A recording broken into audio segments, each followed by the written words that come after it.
Hello ನಮಸ್ಕಾರ. Welcome to my channel. So ಇವತ್ತು Friday. ನಾನು ಈಗ ಮಧ್ಯಾಹ್ನದಿಂದ ವ್ಲಾಗ್ನ ಮಾಡ್ತಾ ಇದ್ದೀನಿ.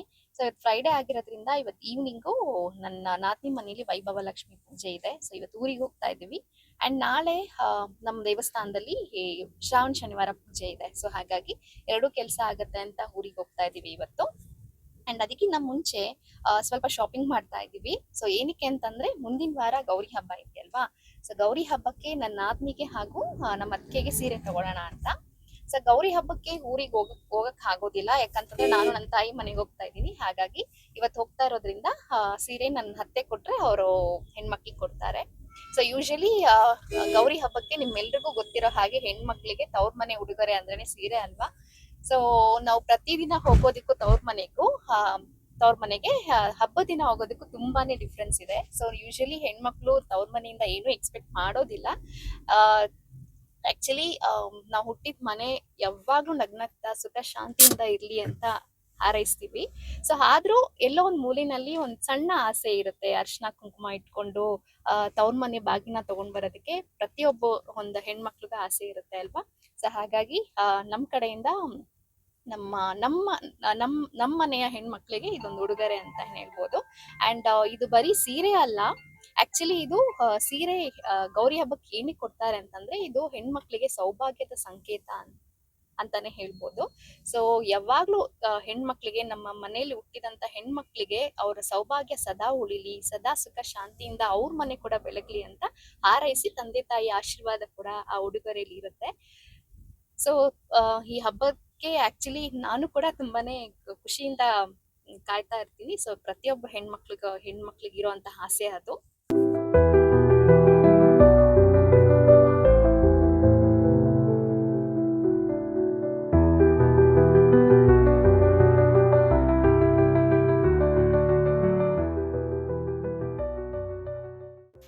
ವರಮಹಾಲಕ್ಷ್ಮಿ ಹಬ್ಬಕ್ಕೆ ನಮ್ಮಮ್ಮ ಮತ್ತು ನನ್ನ ತಂಗಿ ಸ್ಯಾರಿನ ತೊಗೊಂಡ್ರು ಈ ಶಾಪಲ್ಲಿ. ಸೊ ತುಂಬಾ ಚೆನ್ನಾಗಿತ್ತು ಕಲೆಕ್ಷನ್ಸ್ ಮಾತ್ರ ಅವಾಗ. ಹಾಗಾಗಿ ಮತ್ತೆ ನಾನು ಇದೇ ಶಾಪ್ಗೆ ಬಂದೆ ತೊಗೊಳ್ಳೋಣ ಸ್ಯಾರಿ ಅಂತ. ಬಟ್ ಅಷ್ಟೊಂದು ಕಲೆಕ್ಷನ್ಸ್ ಇರಲಿಲ್ಲ. ಬಟ್ ನಾಟ್ ಬ್ಯಾಡ್, ಇರೋದ್ರಲ್ಲಿ 2 ಸ್ಯಾರಿನ ಸೆಲೆಕ್ಟ್ ಮಾಡಿಕೊಂಡ್ರೆ. ಆ್ಯಂಡ್ ಈ ಶಾಪಲ್ಲಿ ಕಲೆಕ್ಷನ್ಸ್ ಕೂಡ ಚೆನ್ನಾಗಿರುತ್ತೆ ಆ್ಯಂಡ್ ಪ್ರೈಸ್ ಕೂಡ ಅಫೋರ್ಡಬಲ್ ಇರುತ್ತೆ. ಹಾಗಾಗಿ ನಾನು ಆಲ್ಮೋಸ್ಟ್ ಸ್ಯಾರೀಸ್ ಎಲ್ಲ ಇಲ್ಲೇ ಶಾಪ್ ಮಾಡ್ಕೋತೀನಿ. ನಾವು ಊರಿಗೆ ಹೋಗೋದ್ರೊಳಗಡೆ ಮನೇಲಿ ನೀಟಾಗಿ ಪೂಜೆಯನ್ನು ಮಾಡಿ ಮುಗಿಸಿದ್ರು. ಸೊ ನಾನು ಆಗಲೇ ಹೇಳ್ದಂಗೆ ಸ್ವಲ್ಪ ಶಾಪಿಂಗು ಅದು ಇದು ಅಂತ ನನ್ನ ಮಗಳು ಕೂಡ ತುಂಬಾ ಲೇಟ್ ಮಾಡಿಬಿಟ್ಲು ರೆಡಿಯಾಗಿ ಬರೋದಕ್ಕೆ. ಹಾಗಾಗಿ ಸ್ವಲ್ಪ ತಡ ಆಗೋಯಿತು. ಸೊ ಆಲ್ಮೋಸ್ಟ್ 7:30 ಆಯ್ತು ನಾವು ಊರಿಗೆ ರೀಚ್ ಆಗೋದ್ರೊಳಗಡೆ. ಸೊ ಪೂಜೆ ಎಲ್ಲ ತುಂಬಾ ನೀಟಾಗಿ ಚೆನ್ನಾಗಿ ಮಾಡಿದರು, ದೇವರ ಅಲಂಕಾರ ಎಲ್ಲ ಚೆನ್ನಾಗಿ ಮಾಡಿದರು. ಸೊ ಫ್ರೆಂಡ್ಸ್, ನಿಮಗೂ ಕೂಡ ವೈಭವ ಲಕ್ಷ್ಮಿ ಪೂಜೆ ಬಗ್ಗೆ ಗೊತ್ತಿದೆ ಅಂದ್ಕೊಳ್ತೀನಿ. ಸೊ ಗೊತ್ತಿಲ್ಲ ಅನ್ನೋರಿಗೆ ಒಂದು ಚಿಕ್ಕ ವಿಚಾರ ಹೇಳ್ತೀನಿ. ವೈಭವ ಲಕ್ಷ್ಮಿ ಪೂಜೆ ಅಂದ್ರೇ ಸಮೃದ್ಧಿ, ಸಂಪತ್ತು ಹಾಗೆ ಸಂತೋಷ ಅಂತ ಅರ್ಥ. ಹಾಗೆ ಈ ಪೂಜೆ ಮಾಡೋದ್ರಿಂದ ನಮಗೆ ಸದಾ ಒಳ್ಳೆಯ ಆರೋಗ್ಯ, ಆಯಸ್ಸು, ಸಂಪತ್ತು ಹಾಗೆ ಕುಟುಂಬದಲ್ಲಿ ಸಮೃದ್ಧಿಯನ್ನು ಕಾಣಬಹುದು. ಈ ಪೂಜೆಯನ್ನು ವಿಶೇಷವಾಗಿ ಶುಕ್ರವಾರ ಬೆಳಗ್ಗೆ ಅಂದರೆ ಸೂರ್ಯ ಹುಟ್ಟೋಕ್ಕಿಂತ ಮುಂಚೆ ಅಥವಾ ಸಂಜೆ ವೇಳೆ ಮಾಡಬೇಕು. ಈ ಪೂಜೆಯ ಉದ್ದೇಶ ಕೇವಲ ನಮಗೆ ಹಣ ಮಾತ್ರ ಸಿಗಲಿ ಅಂತ ಅಲ್ಲ. ಅಫ್ಕೋರ್ಸ್ ಹಣ ಕೂಡ ನಮಗೆ ಮುಖ್ಯನೇ. ಬಟ್ ಆದರೆ ಹಣಕ್ಕಿಂತ ಮುಖ್ಯವಾದದ್ದು ಕುಟುಂಬದಲ್ಲಿ ಒಗ್ಗಟ್ಟು, ಪ್ರೀತಿ, ವಿಶ್ವಾಸನ ಕಾಪಾಡಿಕೊಳ್ಳೋದು. ಸೊ ಈ ಪೂಜೆ ತುಂಬಾ ಸಿಂಪಲ್ ಆದರೂ ಇದ್ರ ಹಿಂದೆ ಗಾಢವಾದ ನಂಬಿಕೆ ಇದೆ. ಆ ನಂಬಿಕೆಯೇ ನಮ್ಮ ಜೀವನಕ್ಕೆ ತುಂಬ ಪಾಸಿಟಿವ್ನ ತರೋದು. ಈ ರೀತಿ 8 ಶುಕ್ರವಾರ ಮನೆಯಲ್ಲಿಯೇ ಸಿಂಪಲ್ಲಾಗಿ ವೈಭವ ಲಕ್ಷ್ಮಿ ಪೂಜೆಯನ್ನು ಮಾಡಿಕೊಂಡು ಕೊನೆಯ ವಾರ ಅಂದರೆ 9ನೇ ವಾರ ನಮ್ಮ ಕೈಲಾದಷ್ಟು ಮಟ್ಟಿಗೆ ಎಷ್ಟು ಜನಕ್ಕಾಗುತ್ತೋ ಅಷ್ಟು ಜನಕ್ಕೆ ಊಟವನ್ನು ಹಾಕಿ 8 ಮುತ್ತೈದೆಯರಿಗೆ ಒಟ್ಟಿಗೆ ಕೂರಿಸಿ ಅವರಿಗೆ ಅರಿಶಿನ ಕುಂಕುಮ ಬಾಗಿನ ಕೊಟ್ಟು ಅವರ ಆಶೀರ್ವಾದವನ್ನು ಪಡ್ಕೋಬೇಕು. ನೋಡಿ, ನಮ್ಮನೆ ಪುಟ್ಟಲಕ್ಷ್ಮೀರೆಲ್ಲ ಎಷ್ಟು ಚೆನ್ನಾಗಿ ಕೂತ್ಕೊಂಡಿದ್ದಾರೆ ಅರಿಶಿನ ಕುಂಕುಮ ಇಟ್ಕೊಳ್ಳೋಕ್ಕೆ. ಸೊ ನಮಗಿಂತ ಅವ್ರಿಗೆ ತುಂಬ ಖುಷಿ ಆಗುತ್ತೆ. ನಾವು ಇಟ್ಕೊಳ್ಳೋದೆಲ್ಲ ನೋಡ್ತಾರಲ್ವ, ಸೊ ಅದೇ ಥರ ಕಾಪಿ ಮಾಡ್ತಾರೆ ಅವರು ಕೂಡ.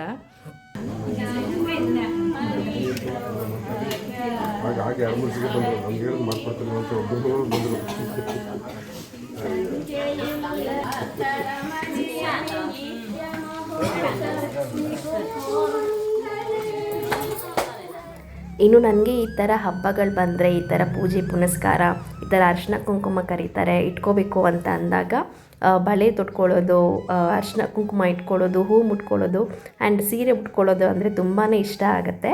ಅದೇ ನಾರ್ಮಲ್ ಡೇಸಲ್ಲಿ ಬಳೆ ಹಾಕ್ಕೊಳ್ಳೋದು, ಕುಂಕುಮ ಯೂಶ್ವಲಿ ಇಟ್ಕೋತೀನಿ. ಬಳೆ ಒಂದೆರಡು ಬಳೆ ಇದ್ರೂ ಏನೋ ಒಂಥರ ಕಂಫರ್ಟಬಲ್ ಇರೋದಿಲ್ಲ ಅನಿಸುತ್ತೆ ಕೆಲಸ ಮಾಡೋದಕ್ಕೆ ಎಲ್ಲ. ಸೊ ಈ ಥರ ಡೇಸಲ್ಲೆಲ್ಲ ತುಂಬಾ ಖುಷಿ ಆಗುತ್ತೆ, ಏನೋ ಒಂದು ಪಾಸಿಟಿವ್ ವೈಬ್ ಕೊಡುತ್ತೆ ಹೆಣ್ಮಕ್ಳಿಗೆ ಅನಿಸುತ್ತೆ ಬಳೆ ಹಾಕ್ಕೊಳ್ಳೋದು, ಅರಿಶಿನ ಕುಂಕುಮ ಇಟ್ಕೊಳ್ಳೋದು. ಅಂದರೆ ಇವತ್ತು ನನ್ನ ಆ್ಯಕ್ಚುಲಿ ಸೀರೆ ಉಟ್ಕೋಬೇಕಾಗಿತ್ತು, ಏನೋ ಗಡಿಬಿಡಿಲಿ ಗೊತ್ತಾಗಲಿಲ್ಲ, ಸೀರೆ ಉಟ್ಕೊಳ್ಳೋಕ್ಕಾಗಲಿಲ್ಲ. ಸೊ ಅರ್ಜೆಂಟಲ್ಲಿ ಡ್ರೆಸ್ ಹಾಕ್ಕೊಂಡು ಬಂದುಬಿಟ್ಟೆ. ಸೊ ಸೀರೆ ಉಟ್ಕೊಂಡಿದ್ದೆ ಚೆನ್ನಾಗಿರ್ತಿತ್ತು ಅನಿಸ್ತಿತ್ತು ಆಮೇಲೆ. ಸೊ ಹೀಗೆ ಪೂಜೆ ಎಲ್ಲ ಮುಗಿಸಾದ್ಮೇಲೆ ಸೊ ಅವ್ರ ಕುಟುಂಬಕ್ಕೆ ಎಲ್ಲರಿಗೂ ಒಳ್ಳೆಯದಾಗಲಿ ಅಂತ ಆಶೀರ್ವಾದ ಮಾಡಿ ಎಲ್ಲ ಮುತ್ತೈದಿರೋರಿಗೆ ಅಕ್ಷತೆ ಕಾಳನ್ನು ಹಾಕಿ ಆಶೀರ್ವಾದ ಮಾಡಿದ್ವಿ. ಸೊ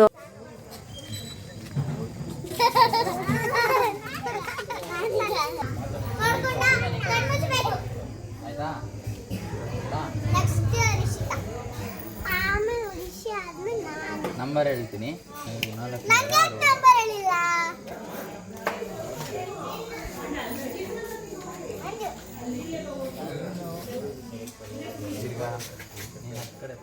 ಶುಭೋದಯ ಎಲ್ರಿಗೂ. ನಾನು ನೆನ್ನೆ ಬ್ಲಾಗ್ನ ಕಂಟಿನ್ಯೂ ಮಾಡ್ತಾ ಇದ್ದೀನಿ. ಅಂದರೆ ಇವತ್ತು ಸ್ಯಾಟರ್ಡೆ, ಇವತ್ತು ನಮ್ಮ ಮನೆ ದೇವರ ಉತ್ಸವ ಇದೆ. ಸೊ ಇವತ್ತು ಕೊನೆ ಶ್ರಾವಣ ಶನಿವಾರ ಆಗಿರೋದ್ರಿಂದ ಸೊ ಮನೆ ದೇವರ ಉತ್ಸವ ನಡೀತಾ ಇದೆ, ಹಾಗಾಗಿ ದೇವಸ್ಥಾನಕ್ಕೆ ಹೋಗಬೇಕು. ಸೊ ಮನೆಯವರೆಲ್ಲರೂ ಬೇಗ ಎದ್ದು ಇವತ್ತು ಬೇಗ ರೆಡಿ ಆಗ್ತಾ ಇದ್ದೀವಿ. ಸೊ ಬೆಳಗ್ಗೆ ಎದ್ದ ಕೂಡಲೇ ಹೊರಗಡೆ ಬಂದರೆ ಗಾರ್ಡನಲ್ಲಿ ಒಳ್ಳೆ ರೋಸು, ಒಳ್ಳೆ ಗಿಡಗಳನ್ನ ಬೆಳೆಸಿದ್ದಾರೆ ನಮ್ಮ ನಾದಿನಿ. ಸೊ ಅದನ್ನು ನೋಡ್ಕೊಳ್ತಾ ಸ್ವಲ್ಪ ಟೈಮ್ ಸ್ಪೆಂಡ್ ಮಾಡಿದೆ. ಸೊ ನೇಚರ್ ತುಂಬಾ ಚೆನ್ನಾಗಿತ್ತು. ಇನ್ನು ದೇವಸ್ಥಾನದಲ್ಲಿ ಆಲ್ರೆಡಿ ಪೂಜೆ ಶುರುವಾಗಿ ಹೋಗಿದೆಯಂತೆ. ಸೊ ಹಾಗಾಗಿ ನನ್ನ ಹಸ್ಬೆಂಡ್ ಸ್ವಲ್ಪ ಬೇಗನೆ ಹೊರಡ್ತಾ ಇದ್ದಾರೆ. ಅಲ್ಲಿ ಸಿಚುಯೇಷನ್ ನೋಡಿಕೊಂಡು ನಮಗೆ ಕಾಲ್ ಮಾಡ್ತಾರೆ ಆಮೇಲೆ ಹೊರಡೋದು ಅಂತ ಅಂದ್ಕೊಂಡಿದ್ದೀವಿ. ಯಾಕಂತಂದರೆ ಅಲ್ಲಿ ಉತ್ಸವ ಹೊರಟು ಮೆರವಣಿಗೆ ಮೂಲಕ ಪ್ರತಿಯೊಂದು ಹಳ್ಳಿಗೂ ಹೋಗಿ ಊರಿಗೂ ಹೋಗಿ ಆಮೇಲೆ ಮತ್ತೆ ದೇವಸ್ಥಾನಕ್ಕೆ ವಾಪಸ್ ಹೋಗುತ್ತೆ. ಹಾಗಾಗಿ ಇನ್ನು ಮನೆಗೆ ಅಂದರೆ ನಮ್ಮ ಊರಿಗೆ ಬರೋದ್ರಿಂದ ಅಲ್ಲೇ ಪೂಜೆಯನ್ನು ಮಾಡಿಸ್ಕೊಂಡು ಆಮೇಲೆ ದೇವಸ್ಥಾನಕ್ಕೆ ಹೋಗೋಣ ಅಂತ ಅಂದ್ಕೊಂಡಿದ್ದೀವಿ.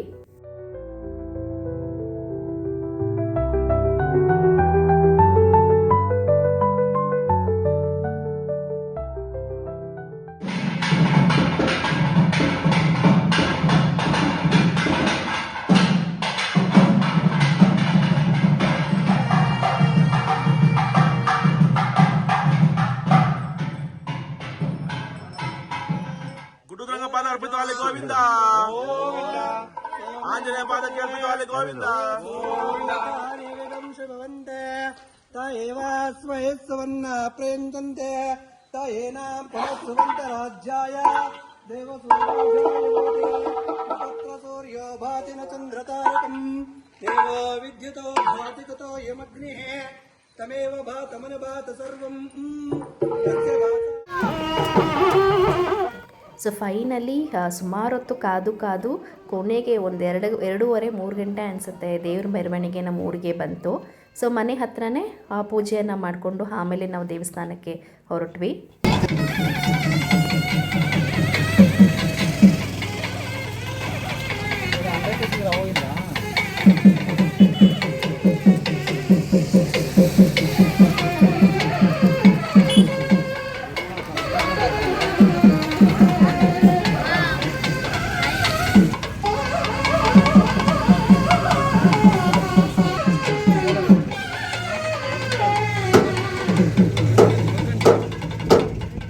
ನಾವು ಕೂಡ ಈಗ ದೇವಸ್ಥಾನಕ್ಕೆ ಬಂದಿದ್ದೀವಿ. ಸೊ ದೇವರಿಗೆ ತುಂಬ ಚೆನ್ನಾಗಿ ಅಲಂಕಾರವನ್ನು ಮಾಡಿದ್ಲು. ನೋಡಿದ್ರೆ ನೋಡ್ತಾನೆ ಇರಬೇಕು ಅನಿಸ್ತಾ ಇತ್ತು, ಅಷ್ಟು ಚೆನ್ನಾಗಿ ಅಲಂಕಾರ ಮಾಡಿದ್ದಾರೆ. ನಮ್ಮ ಲೈಫಲ್ಲಿ ಏನೇ ಕಷ್ಟ ಸುಖ ಏನೇ ಬರಲಿ ಎಲ್ಲದಕ್ಕೂ ನಮ್ಮ ಮನೆ ದೇವರು ನಮ್ಮ ಜೊತೆ ಇದ್ದಾರೆ ಅನ್ನೋ ನಂಬಿಕೆ ನಮಗಿದೆ. ನಮ್ಮ ಮನೆ ದೇವರು ಎಷ್ಟು ಸ್ಟ್ರಾಂಗ್ ಅಂತ ಹೇಳೋದಕ್ಕೆ ವರ್ಡ್ಸೇ ಸಾಕಾಗಲ್ಲ. ಅವರ ದಯೆ ಅವರ ಶಕ್ತಿನೇ ನಮ್ಮ ಜೀವನಕ್ಕೆ ಸಪೋರ್ಟ್ ಅಂತಲೇ ಹೇಳ್ಬೋದು.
ದೇವಸ್ಥಾನದಿಂದ ಹೊರಗಡೆ ನೋಡಿದ್ರೆ ವ್ಯೂ ಈ ಥರ ಇದೆ. ಸೊ ಮಧುಗಿರಿ ಬೆಟ್ಟ ಕೂಡ ಕಾಣಿಸುತ್ತೆ. ಹಾಗೆ ಹತ್ರದಲ್ಲೇ ಕೆರೆ ಇರೋದ್ರಿಂದ ವಾತಾವರಣ ತುಂಬ ತಂಪಾಗಿರುತ್ತೆ. ಆ್ಯಂಡ್ ಈ ಪ್ಲೇಸ್ ಏನು ನೋಡ್ತಾ ಇದ್ದೀರಾ, ಕಾರ್ ಪಾರ್ಕಿಂಗು, ಆಟೋ ಎಲ್ಲ ಪಾರ್ಕ್ ಮಾಡಿದಾರಲ್ಲ, ಈ ಈ ಜಾಗ ಎಲ್ಲ ಫುಲ್ ಪೂರ್ತಿ ಆಗೋಗುತ್ತೆ. ಅಲ್ಲೆಲ್ಲ ಓಡಾಡೋಕ್ಕೆ ಆಗಲ್ಲ, ಅಷ್ಟು ನೀರು ತುಂಬೋಗುತ್ತೆ ಮಳೆ ಜೋರಿದ್ದಾಗ. ಸೊ ಸದ್ಯಕ್ಕೆ ನೀರು ಕಮ್ಮಿನೇ ಇದೆ, ಹಾಗಾಗಿ ನಾವು ಓಡಾಡ್ಬೋದು. ಸೊ ನೋಡ್ತಾ ನೋಡ್ತಾ ಈ 2 ಡೇಸ್ ಹೇಗೆ ಕಳೀತು ಅಂತಲೇ ಗೊತ್ತಾಗಿಲ್ಲ. ಊರಿಗೆ ಬಂದು ಸಂಜೆ ಆಗೇ ಹೋಯಿತು. ಈಗ ನಿಮಗೆ ಒಂದು ಶಬ್ದ ಏನು ಕೇಳಿಸ್ತಿದೆ, ಅದು ಆ್ಯಂಬುಲೆನ್ಸ್ ಸೌಂಡ್ ಅಂತ ಅನ್ನಿಸ್ತಾ ಇದೆ. ಸೊ ಹೌದು, ನಾನು ಕೂಡ ಹಾಗೆ ಅಂದ್ಕೊಂಡೆ, ಅದು ಆ್ಯಂಬುಲೆನ್ಸ್ ಸೌಂಡ್ ಅಲ್ಲ. ಪಕ್ಷಿಗಳು ಈ ಹೊಲದಲ್ಲಿ ಬೆಳೆಗಳನ್ನೆಲ್ಲ ನಾಶ ಮಾಡುತ್ತೆ ಅಂತ ಹೇಳಿ ಅದು ಆ, ಏನು ಅದು ಬೈಕ್ಗೋಸ್ಕರ ಅದನ್ನು ಹಾಕಿರ್ತಾರಂತೆ. ಹಾಗಾಗಿ ನಾನು ಕೂಡ ಆ್ಯಂಬುಲೆನ್ಸ್ ಸೌಂಡ್ ಅಂತಲೇ ಅಂದ್ಕೊಂಡೆ. ಊರಿಗೆ ಬಂದರೆ ಹೇಗೆ ಟೈಮ್ ಕಳೆದೋಗುತ್ತೆ ಅಂತಲೇ ಗೊತ್ತಾಗಲ್ಲ. ಅದೇನಾದರೂ ಇರಲಿ, ಫಂಕ್ಷನ್ ಇರಲಿ, ಪೂಜೆ ಇರಲಿ, ಇಲ್ಲ ಸುಮ್ಮನೆ ಆದರೂ ಬರಲಿ, 1 ಡೇ ಇರಲಿ, 2 ಡೇ ಇರಲಿ, ಆ ಟೈಮ್ ಹೇಗೆ ಹೋಗುತ್ತೆ ಅಂತಲೇ ಗೊತ್ತಾಗಲ್ಲ, ಅಷ್ಟು ಬೇಗ ಕಳೆದೋಗಿರುತ್ತೆ. ಸೊ ಈಗ ಸಂಜೆ ಆಗ್ತಾ ಬರ್ತಾ ಇದೆ, ಕತ್ಲಾಗ್ತಾ ಇದೆ. ಸೊ ನಾವು ಈಗ ಮನೆಗೆ ಹೊರಡ್ತೀವಿ. ಆ್ಯಂಡ್ ನಾನು ಈ ವ್ಲಾಗ್ನ ಇಲ್ಲಿಗೆ ಎಂಡ್ ಮಾಡ್ತಾ ಇದ್ದೀನಿ. ಸೊ ಈ ವಿಡಿಯೋ ನಿಮಗೆ ಇಷ್ಟ ಆಗಿದ್ರೆ ಲೈಕ್ ಮಾಡಿ, ಶೇರ್ ಮಾಡಿ, ಹಾಗೆ ಕಮೆಂಟ್ ಮಾಡಿ. ಆ್ಯಂಡ್ ಮುಂದೆ ಇಂಟ್ರೆಸ್ಟಿಂಗ್ ವ್ಲಾಗ್ ಜೊತೆ ನಿಮ್ಮನ್ನ ಭೇಟಿ ಮಾಡ್ತೀನಿ. ಸೊ ಯಾರಾದರೂ ನನ್ನ ಚಾನಲ್ನ ಸಬ್ಸ್ಕ್ರೈಬ್ ಮಾಡ್ಕೊಂಡಿಲ್ಲ ಅಂದರೆ ಪ್ಲೀಸ್ ಸಬ್ಸ್ಕ್ರೈಬ್ ಮಾಡ್ಕೊಳ್ಳಿ. Thank you all for watching my video. Thank you. Bye.